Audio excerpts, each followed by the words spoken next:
رحم اللہ من قرأ الفاتحہ. بسم اللہ.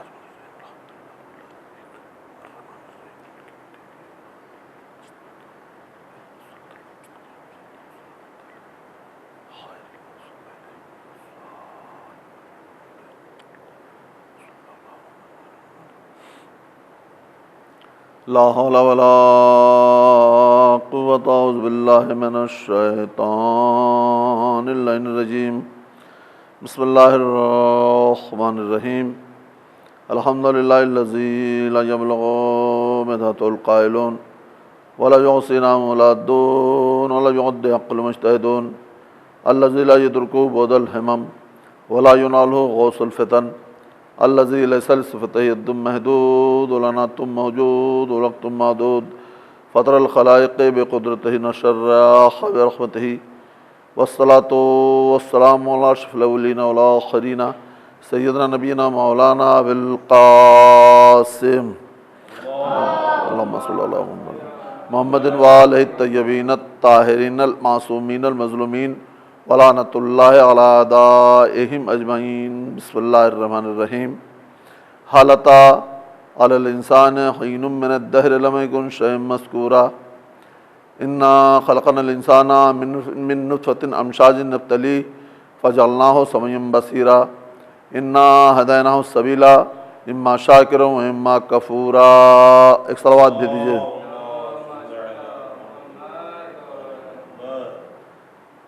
برادران عزیز، عزاداران امام سید الشہداء، قابل قدر سامعین،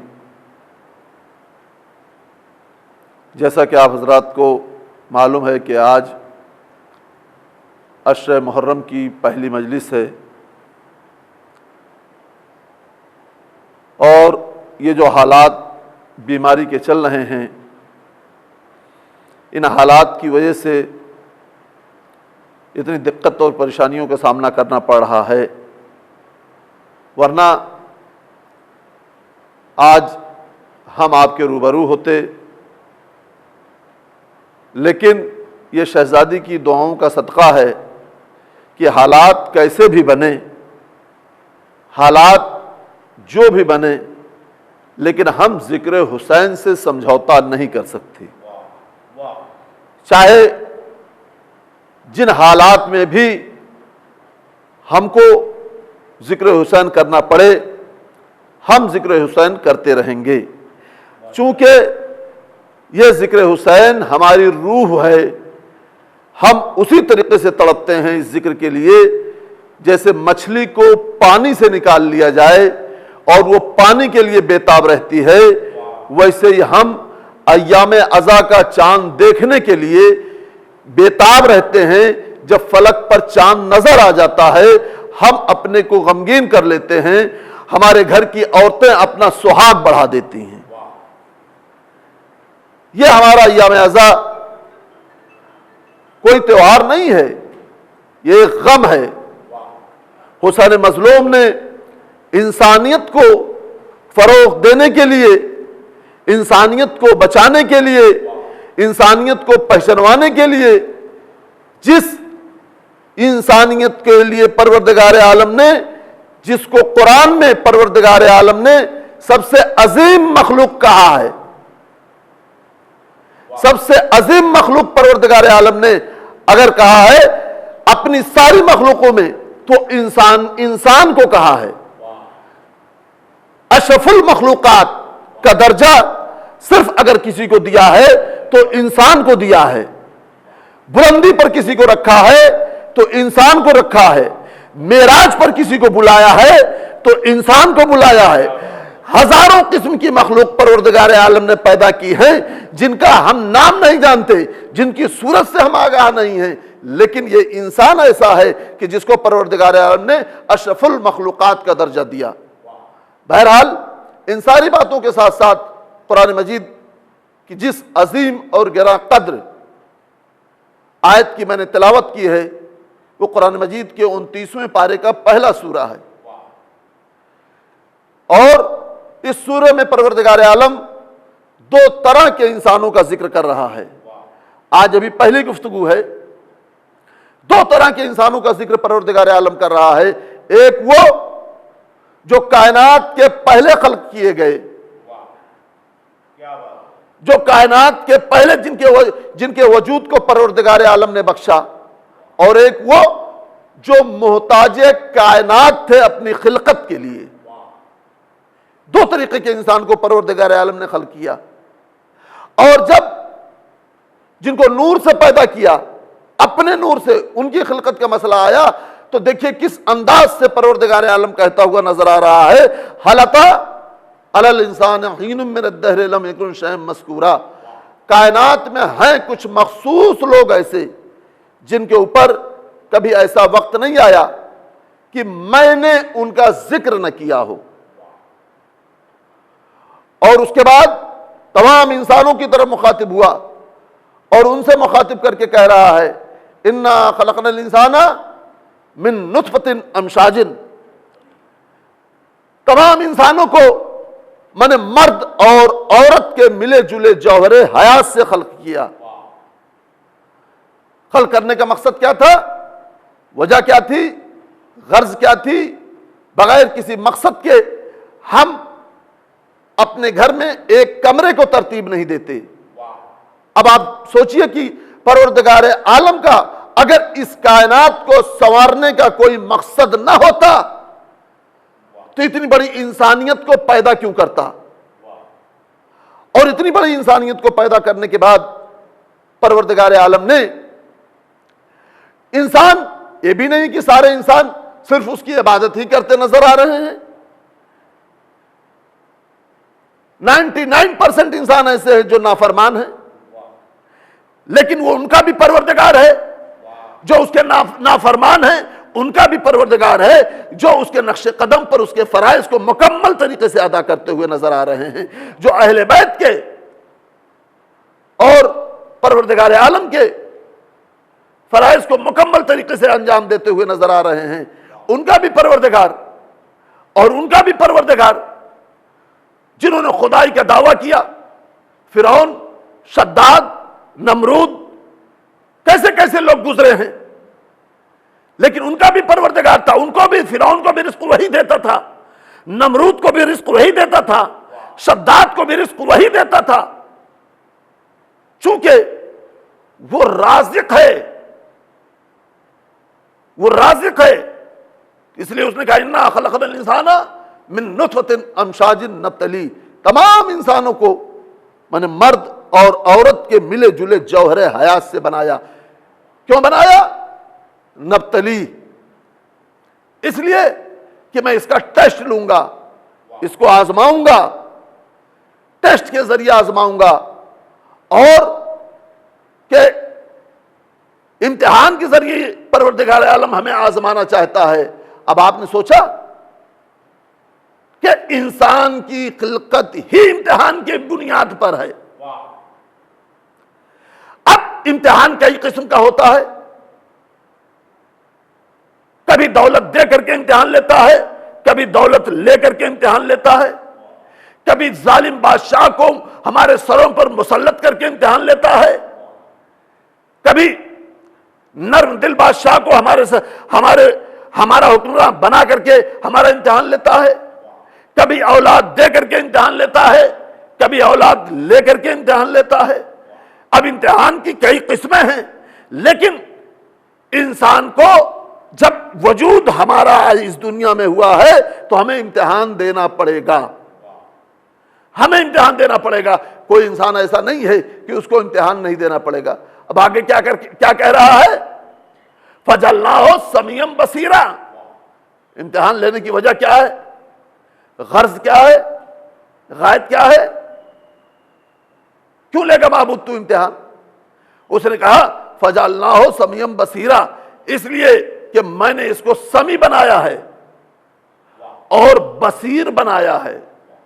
سننے جیسی طاقت دی ہے اور دیکھنے جیسی قوت دی ہے. سننے جیسی طاقت دی ہے، دیکھنے جیسی قوت دی ہے. آپ یہ بتا دیجئے، اگر سننے اور دیکھنے کی بنیاد پر ہمارا امتحان ہو رہا ہے تو کیا جانور نہیں سنتے، حیوان نہیں سنتے، جانور نہیں دیکھتے، حیوان نہیں دیکھتے، جانور بھی دیکھتے ہیں، حیوان بھی دیکھتے ہیں۔ اور جانور میں تو کچھ جانور ایسے ہیں، پرندوں کو تو پروردگار عالم نے ایسی قوت عطا کی ہے کہ ہم قدموں کی آہٹ نہیں پہچانتے ہیں، وہ قدموں کی آہٹ سے پہچان جاتے ہیں کہ انسان آ رہا ہے۔ انسان اپنی فطرت کو سوچے، وہ پرندہ جو اپنی ذات کو دیکھ کر کے نہیں بھاگتا، لیکن انسان کی فطرت کو کتنا بڑا ظالم سمجھتا ہے کہ اس کے پیروں قدموں کی آہٹ سے بھاگتا ہے، لیکن ایک انسان وہ ہوتا ہے جو انہی جانوروں کی ضمانت لیتا ہوا نظر آتا ہے کہ جب ہرنی کا واقعہ آپ کو معلوم ہے، جب شکاری ہرنی کو پکڑ کر کے لے جا رہا تھا تو ہرنی نے امام سے گڑگڑا کر کے کہا، مولا اتنی مہلت دلوا دیجئے، اتنی مہلت دلوا دیجئے کہ میں اپنے بچوں کو دودھ پلا کر کے واپس آؤں۔ اپنی زبان میں کہا، چونکہ جو محتاج خلقت ہوتا ہے وہ جانوروں کی باتوں کو نہیں سمجھ پاتا ہے، اور جس کو پروردگار عالم نے اس کائنات کے لیے خلق کیا ہے وہ جانوروں کی گفتگو کو بھی پہچانتے ہیں۔ کائنات سے پہلے جن کو خلق کیا ہے۔ ایک مرتبہ شکاری سے امام نے کہا، اس کو اتنی مہلت دے دو کہ اپنے بچوں کو دودھ پلا لائے، کیا اس کی ضمانت کون لے گا؟ کیا اس کی ضمانت کون لے گا؟ کیا اس کی ضمانت میں لوں گا؟ کیا اس کی ضمانت میں لوں گا؟ چنانچہ شکاری نے چھوڑ دیا، ہرنی گئی دودھ پلا کر کے واپس آئی۔ جب دودھ پلا کر کے واپس آئی، ایک مرتبہ شکاری نے دیکھا کہ ہرنی واپس آئی، ایک مرتبہ امام کے قدموں پر سر کو رکھ دیا، کہا مولا ہم نے آپ کو نہیں پہچانا ہے، اس جانور نے آپ کو پہچان لیا۔ ایک صلوات بھیج دیجئے عظمت آل محمد پر۔ اس جانور نے آپ کو پہچان لیا، ہم نے آپ کو نہیں پہچانا۔ یعنی انسان وہ ہے کہ جو اپنے ہادی کو ہی نہیں پہچان پاتا ہے۔ تو میں نے کہا اگر دیکھنے کی بنیاد پر امتحان ہے، سننے کی بنیاد پر امتحان ہے، تو ہم سے زیادہ اچھی اور خوبصورت طریقے سے، بہتر طریقے سے، ہم سے بہترین طریقے سے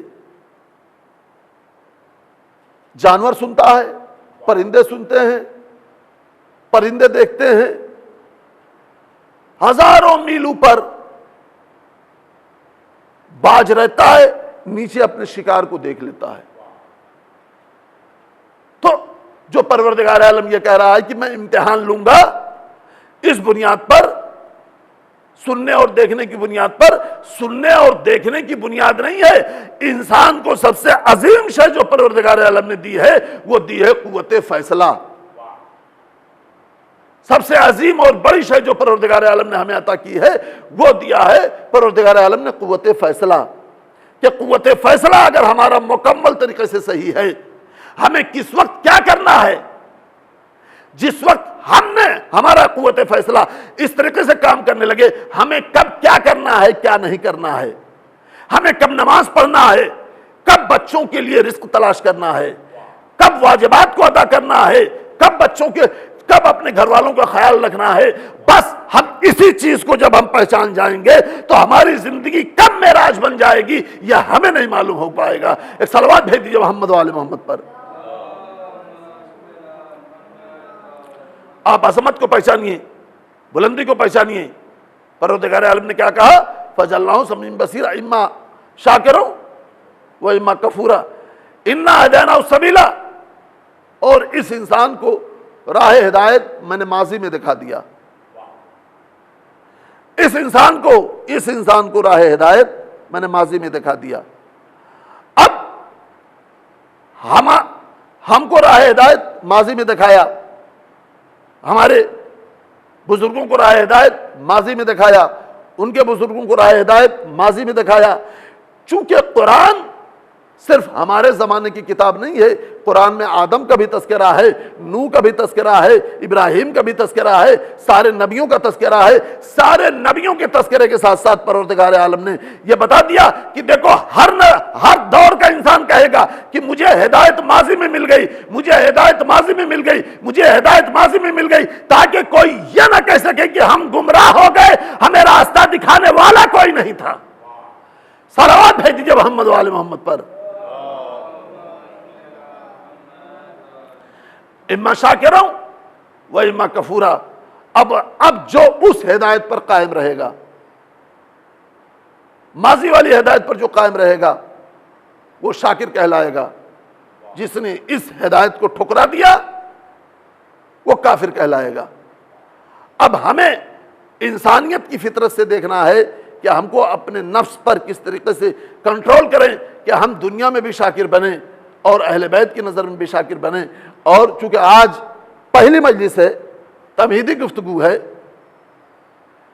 اور انشاءاللہ ابھی مجلسیں ہوں گی، 12 مجلسیں ہونا ہیں آج کی مجلس کو لے کر کے۔ آج محرم کی پہلی مجلس ہے۔ اما شاکرا و اما کفورا۔ اب انسان پہچانے، اب پروردگار عالم نے کیا کہا؟ میں نے ماضی میں ہدایت دکھا دیا۔ ماضی میں ہدایت کا کیا مطلب؟ ماضی میں ہدایت کا مطلب یہ ہے کہ پروردگار عالم نے صاف طور سے کہہ دیا، جب آدم کا پتلا بن کر تیار ہو گیا،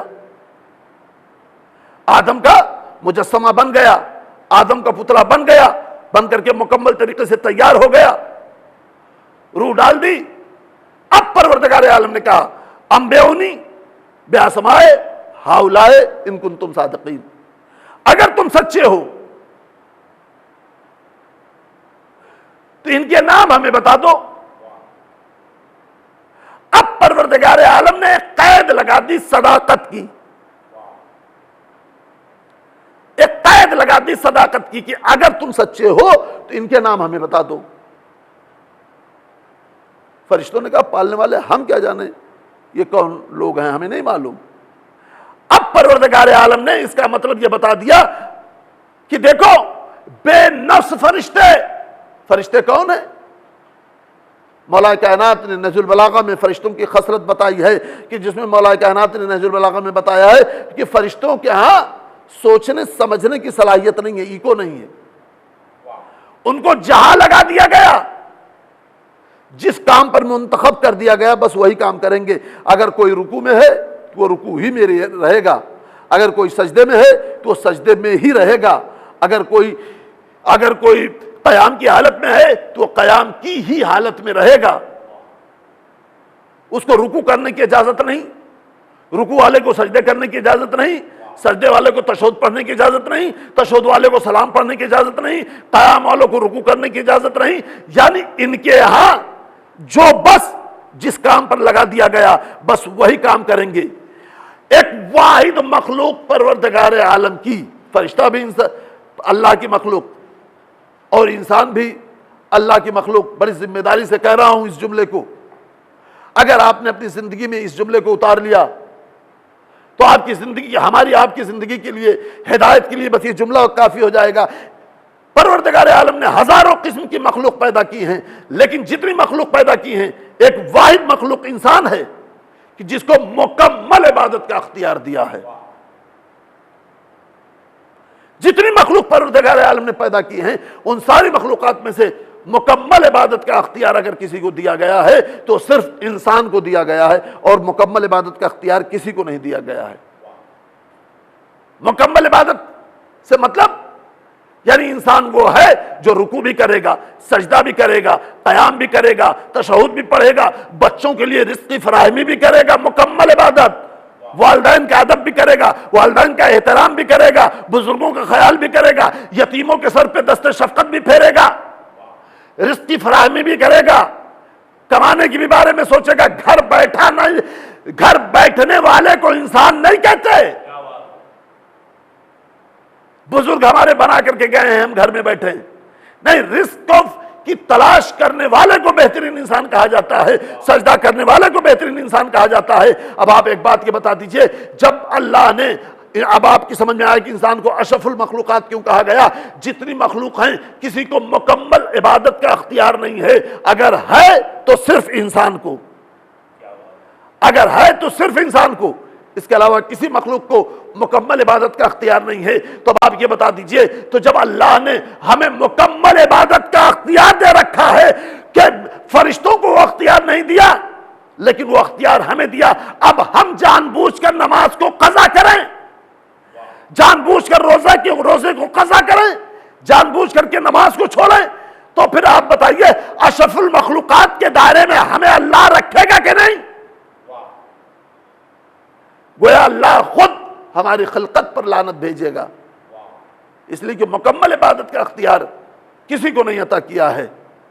بس آج کی گفتگو میں زیادہ دیر نہ کر کے، آج چونکہ تمہیدی گفتگو ہے اور یہیں پر میں تمام کرنے کی کوشش کروں گا، انشاءاللہ کل سے مکمل مجلسیں آپ حضرات کے اذہان کے حوالے کرنے کی کوشش کی جائے گی۔ جیسا کہ میں نے بتایا کہ آج محرم کی پہلی تاریخ ہو گئی، فلک پر چاند دیکھا، عورتوں نے اپنا سہاگ بڑھا دیا۔ ایک دن کے لیے، ایک لمحے کے لیے جن عورتوں کا ہاتھ چوڑی سے خالی نہیں رہ پاتا ہے، ان عورتوں نے چاند دیکھتے ہی اپنے سہاگ کو بڑھا کر کے یہ پیغام دے دیا، شہزادی بعد شہادت حسین اگر آپ کی چادر اتاری گئی تو ہم نے بھی اپنا سہاگ بڑھا دیا۔ ہاں عزاداران امام مظلوم کربلا، خدا آپ کو کسی غم میں نہ رلائے سوائے غم مظلوم کربلا کے۔ آپ سوچئے غم حسین، دنیا کا کوئی گوشہ ایسا بچتا نہیں ہے جہاں پر حسین کا غم نہ منایا جائے۔ بتائیے کس طریقے سے عزادار محرم کا چاند دیکھنے کے بعد مچل رہے ہیں کہ اگر فلائٹ بند ہے کووڈ-19 کی وجہ سے تو ہم نے آن لائن مجلسوں کا انتظام کر کے اپنی دل کی تڑپن کے لیے، اپنے دل کی ٹھنڈک کے لیے، کہ حسین مظلوم پر آنسو بہانے کے لیے ہم نے اس طریقے کا اہتمام کیا ہے۔ بس عزاداران امام مظلوم کربلا، آج کی تاریخ حسین مظلوم کی مدینے سے روانگی کی تاریخ ہے کہ حسین مظلوم جب مدینے سے رخصت ہوئے تھے تو کس طریقے سے رخصت ہوئے تھے۔ ہاں عزاداروں، تاریخ نے لکھا ہے کہ معاویہ کی وفات کے بعد اس نے اپنے بیٹے یزید ملعون کو جب تخت پر بٹھایا تو یزید ساری دنیا سے بیعت طلب کرنے لگا۔ مروان ابن حکم کو خط لکھا کہ پورے مدینے سے، اہل مدینہ سے بیعت طلب کرو، خصوصاً حسین ابن علی سے۔ چنانچہ مروان کا حکم امام حسین علیہ السلام کے پاس پہنچا۔ امام نے کہا یہ امت کا مسئلہ ہے، امت مسلمہ کا مسئلہ ہے، یہ دن کی روشنی میں عوام کے سامنے رکھا جائے گا۔ چنانچہ جب یہ خبر جناب زینب کو ملی کہ حسین مظلوم ولید کے دربار میں جا رہے ہیں، تو ایک مرتبہ شہزادی زینب تڑپ گئی اور تڑپ کر کے کہا بھیا سنا ہے آپ ولید کے دربار میں جا رہے ہیں، یزید کا خط آیا ہے، آپ سے بیعت کا مطالبہ کیا ہے۔ کہا ہاں بہن زینب، یزید کا خط آیا ہے، مجھ سے بیعت کا مطالبہ کیا ہے۔ ایک مرتبہ کہا عباس ذرا میرے قریب آؤ، اکبر ذرا میرے قریب آؤ، اون محمد ذرا میرے قریب آؤ، قاسم ذرا میرے قریب آؤ۔ جوانان بنی ہاشم کو بلایا اور بلانے کے بعد کہا دیکھو میں اپنے بھیا کو ولید کے دربار میں اکیلے جانے نہ دوں گی، تم لوگ ساتھ ساتھ جانا۔ ہاں عزاداروں وہ دن بھی آیا، وقت بھی آیا کہ حسین مظلوم ولید کے دربار کی طرف چلے، ایک طرف عباس ہیں، ایک طرف علی اکبر ہیں، ہاں عزادار و جوانان بنی ہاشم ساتھ ساتھ چل رہے ہیں۔ حسین مظلوم نے ولید کے دربار کے باہر پہنچ کر کے کہا جب میری آواز بلند ہو تو دربار میں چلے آنا۔ ابھی دربار میں گئے، گفتگو شروع ہوئی، ایک مرتبہ ولید نے کہا کہ آپ یزید کا خط ہے، آپ سے بیعت طلب کی ہے۔ حسین مظلوم کہا یہ عوام الناس کا مسئلہ ہے، امت مسلمہ کا مسئلہ ہے، یہ لوگوں کے سامنے رکھا جائے گا، پھر اس کے بعد اس کے اوپر غور کیا جائے گا۔ کہا کہ مروان ابن حکم بغل میں بیٹھا ہوا تھا، کہا اگر آج حسین ہاتھ سے نکل گئے تو پھر حسین دوبارہ ہاتھ نہیں آئیں گے، یا تو ان سے تو بیعت لے لے یا ان کا سر تن سے جدا کر دے۔ بس اتنا سننا تھا۔ ایک مرتبہ حسین مظلوم نے آواز میں، تاریخ نے لکھا ہے کہ تھوڑی سی تیزی، مکمل طریقے کی تیزی نہیں تھی، تھوڑی سی آواز بلند کر کے کہا کہ اس میں ہمت ہے جو ہمارے سر و تن میں جدائی کرے۔ تاریخ میں لکھا ہے کہ بس اتنا سننا تھا کہ غازی عباس دربار میں دوڑتے ہوئے داخل ہوئے، اور جانے کے بعد دربار میں جب میرا مولا آقا پہنچا ہے، ایک مرتبہ عباس نے حسین سے نظریں ملا کر کے گفتگو نہیں کی، نظروں کو حسین مظلوم کے قدموں پر رکھا، قدموں پر رکھنے کے بعد کہا آقا بس اتنا بتا دیجئے کس نے کہا ہے آپ کے سر و تن میں جدائی کرنے کی بات؟ کس نے آپ کے سر کو تن سے جدا کرنے کی بات کہی ہے؟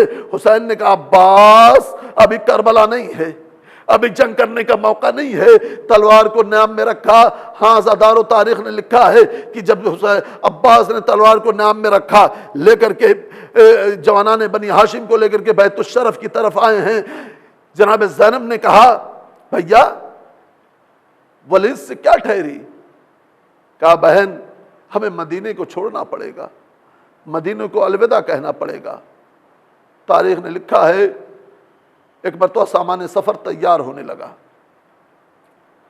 سامان سفر تیار ہو رہا ہے کہ ایک مرتبہ حسین مظلوم نانا کے روضے پر گئے، اور جانے کے بعد نانا کے روضے سے لپٹ گئے۔ کہا نانا اب قبر کی مجاوری کون کرے گا؟ نانا اب قبر کی خدمت کون کرے گا؟ نانا حسین جا رہا ہے، نانا حسین جا رہا ہے۔ ایک مرتبہ قبر سے لپٹ کر روتے روتے آنکھ لگ گئی کہ خواب میں دیکھا کہ نانا تشریف لائے ہیں اور کہہ رہے ہیں بیٹا حسین خدا حافظ، ہم تمہارے ساتھ ساتھ چلیں گے۔ ہاں زادار و تاریخ نے لکھا ہے کہ نانا کی قبر کے بعد بھائی حسن کی لحد سے جدا ہوئے، اس کے بعد ماں کی قبر پر جنت البقیع میں ماں کی قبر پر گئے، جانے کے بعد ماں کی قبر سے اس طریقے سے حسین مظلوم لپٹے ہیں جیسے کوئی چھوٹا بچہ اپنی ماں سے لپٹ کر کے گریا کرتا ہے۔ ایک مرتبہ آواز دی اماں آپ نے تو بندے کفن توڑ دیا تھا، وہی حسین آج آپ کی قبر کو الوداع کہہ رہا ہے، وہی حسین آج آپ کی قبر پر رخصت ہونے کے لیے آیا ہے۔ ایک مرتبہ شہزادی فاطمہ زہرا نے کہا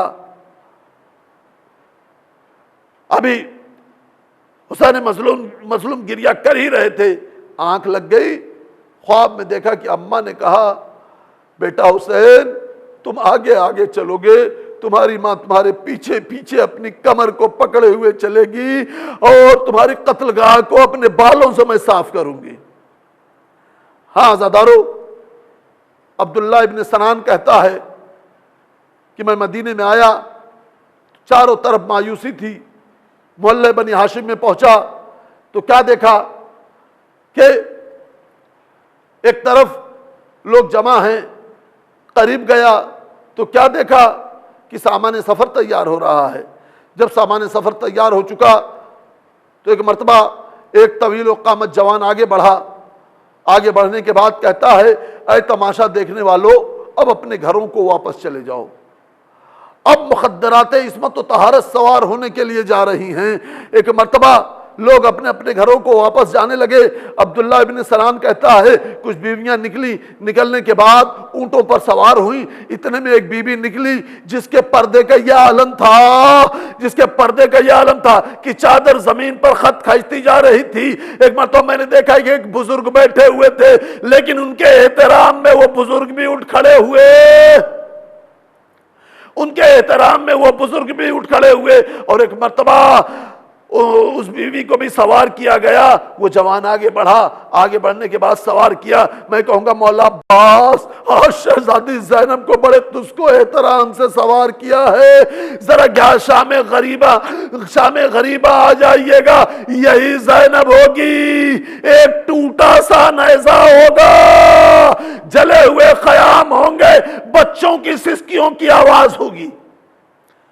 جزاکم ربکم خیر الجزا۔ بس عزادار و مجلس تمام ہے۔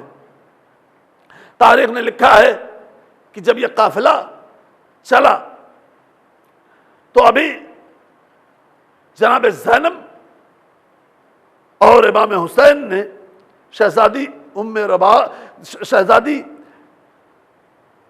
فاطمہ صغرا کو کسی طریقے سے سمجھایا۔ فاطمہ صغرا ہر ممکن کوشش کر رہی تھی کہ مجھے ساتھ لے چلیں، لیکن جب قافلہ آگے آگے چلا تو فاطمہ صغرا کو برداشت نہ ہوا۔ قافلے کے پیچھے پیچھے نانی ام سلمہ کا سہارا لیے ہوئے قافلے کے پیچھے پیچھے چل رہی ہیں۔ کسی نے آ کر حسین مظلوم سے کہا مولا صغرا قافلے کے پیچھے پیچھے آ رہی ہے۔ قافلے کو روکا گیا، صغرا کہیں نہیں گئی، زبان سے کچھ نہیں کہا۔ ایک مرتبہ رباب کے ناقے کے قریب گئیں اور قریب جانے کے بعد اپنی آغوش کو پھیلایا۔ اصغر نے ایک مرتبہ بہن کو دیکھا، ہمک کر بہن کی آغوش میں آ گیا۔ تمام بیویوں نے کوشش کی کہ اصغر ان کی آغوش میں چلے جائیں، کسی کی آغوش میں نہ گئے اصغر۔ ابھی شہزادے علی اصغر کی عمر صرف 18 دن کی ہے، لیکن ایک مرتبہ حسین مظلوم آگے بڑھے اور آگے بڑھنے کے بعد دھیرے سے اصغر کے کان میں کچھ کہا۔ بھائی نے بہن کو غور سے دیکھا۔ میرا دل چاہتا ہے کہ بھائی نے بہن سے کہا ہوگا بہن جی بھر کر کے دیکھ لے، اب دیکھنے کو نہ ملے گا۔ ایک مرتبہ دیکھنے کے بعد حسین مظلوم کی آغوش میں آ گئے۔ گویا حسین مظلوم نے اپنی زبان میں کہا ہوگا اصغر کربلا میں شہداء کی فہرست میں تمہارا بھی نام ہے۔ اب قافلہ چلا گیا، صغرا قافلے کی گرد کو دیکھتی رہ گئی۔ عزادارو، ہمارے گھر سے ایک دن کے لیے کوئی باہر چلا جاتا ہے، جب تک وہ واپس نہیں آ جاتا تب تک ہمارے دل کو چین نہیں ملتا، سکون نہیں ملتا۔ جس کا پورا گھر ویران ہو گیا ہو، جس کا پورے گھر میں سناٹا پسر گیا ہو، اس بچی کے دل پر کیا گزری ہوگی۔ تاریخ نے لکھا ہے صغرا جب باہر اپنے گھر گئی ہیں، شاعر نے کیا خوب شعر کہا ہے، باہر سے کانپتی ہوئی گھر میں گئی ہو جب، چاروں طرف کو دیکھ کے وحشت ہوئی غضب، تادیر روئی ڈھانپ کے منہ کو وہ خوش لگب، خالی جو دیکھتی تھی مقام ایک ایک کا، رونے پہ تھا زباں پہ نام ایک ایک کا۔ انا للہ و انا الیہ راجعون، عظم بقضاہی تسلیما لامرہ۔ بار اللہ محمد وآل محمد کے صدقے سے، شہداء معصومین کے طفیل سے ہماری مختصر سی عبادت کو قبول کر لے۔ میرے معبود محمد وآل محمد کے صدقے سے، شہداء معصومین کے طفیل سے اس عشر مجالس کا انعقاد کرنے والے جو مومنین ہیں، ان کے مال، کاروبار، عزت آبرو میں اور ترقی عطا کر، ان کی شہرت میں اور ترقی عطا کر، ان کے جذبات میں اور ترقی عطا کر، کہ اس طریقے سے اس ماحول میں بھی جن کی تڑپ ہے کہ ہم حسین مظلوم کے ذکر کو سنیں گے، بار اللہ ان کے کاروبار میں اور ترقی عطا کر۔ میرے معبود ہماری اس مختصر سی عبادت کو تو قبول کر لے، کورونا وائرس کووڈ-19 کو مکمل طریقے سے ختم کر دے، تاکہ جس طریقے سے ہم پہلے عزاداری کرتے چلے آ رہے تھے اسی طریقے سے ہم عزاداری کرتے رہیں۔ میرے معبود ہم سب کا شمار امام زمانہ علیہ السلام کے ناصرین میں ہو۔